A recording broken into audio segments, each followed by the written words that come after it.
Shoot, I got a lawyer now. You explain me. All right, I'd like to introduce an athlete who would like to speak to you tonight about why we are here. He spent 11 years in the NFL on 2 champion teams. He also was a broadcaster and got 2 Emmy nominations. I've been on Best Damn. We got 5. That don't mean nothing. No, I'm joking. Ladies and gentlemen, Todd Christensen.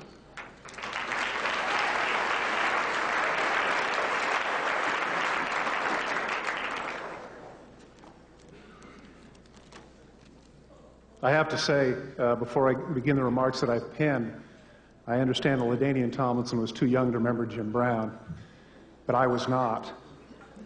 And in the backyard of Eugene, Oregon, with a football under my arm, I remember vividly the 6'2", 225-pounder with a 32-inch waist, the rush for 12,312 yards, averaged 5.2 yards per carry, and scored 106 touchdowns and averaged 104 yards per game.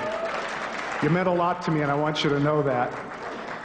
And I want to apologize. I want to apologize to your lady friend for bothering you like that, but you meant a lot to me as a youth.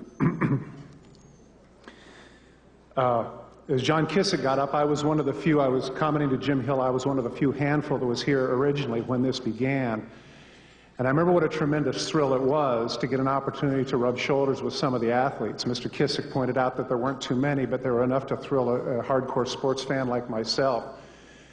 And I remember what a tremendous thrill it was to meet Kareem Jabbar, who you could argue was the greatest basketball player of all time with the numbers that he compiled as a 6-time MVP and as a 6-time NBA champion. I remember getting a chance to meet Willie Mays, who actually had to cuff my son because he was so persistent wanting to get an autograph.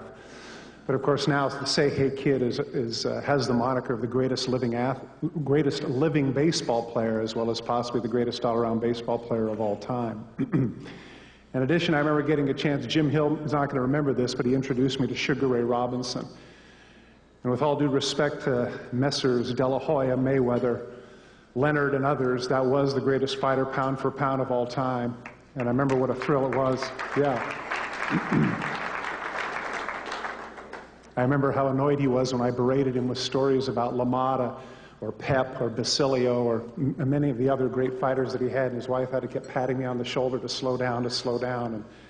And of course, 6 months later, he passed away. But I remember thinking to myself, what heroic deeds that these people had come to fruition in their lives, and what respect I had for their athletic abilities.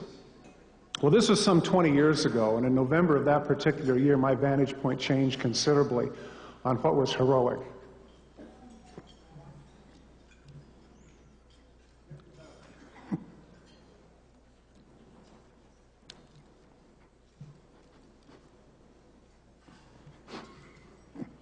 Pardon.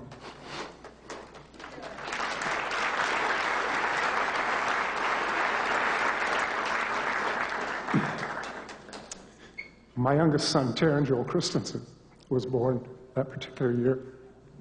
He was born with spina bifida, and for those of you that are not privy to this, it's a neurological disease that affects the natural flow of spinal fluid from the brain. It also affects the lower extremities and your ability to have bowel movements.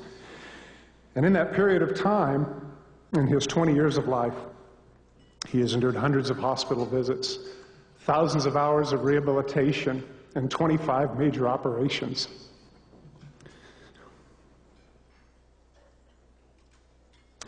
And I would remark, if I may be scriptural for a minute, those of you that are familiar with the life of Job and that particular story, you remember that this was a great and famous and wealthy man who, despite his being perfect in his generation, as it pens in the scriptures, lost everything. And at the point of time when he was sore with boils, his wife came to him and said, "How dost thou now maintain thine integrity? Curse God and die." And his response was, "What? Shall we receive good at the hand of God and not suffering?"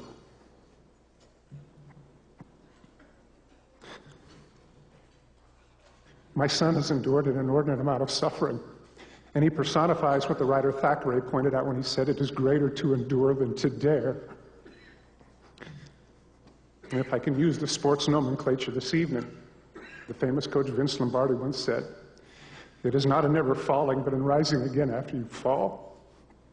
My son has done that literally and figuratively. And now as a middle-aged man, I feel compelled to tell you how blessed I feel that I am. As a young man, my hero sat across from me at the dinner table with my father. And now as a middle-aged grandfather, my hero still sits across from me at the dinner table as my youngest son.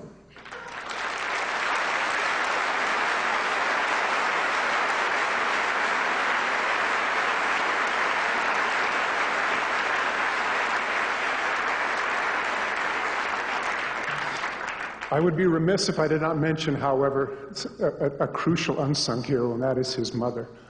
While I proffer the requisite nurturing for a father, I do nothing to the level of what that mother does, Kathleen Simmons Christensen. I want her to know how much she is meant to Taryn, and for the rest of you mothers who nurture.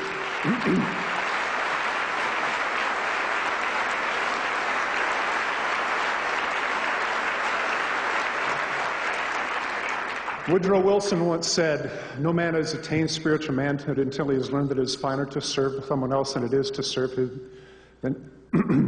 Has attained spiritual manhood until he has learned that it is finer to serve someone else than it is to serve himself.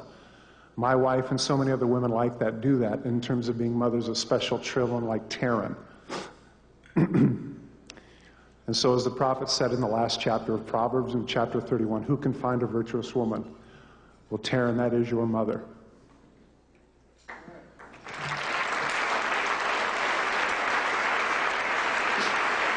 If I may, I've taken far too much time. Let me conclude with two other thoughts, if I might.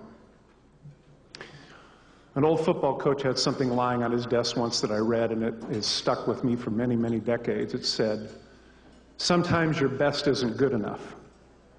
Sometimes you have to do what is required."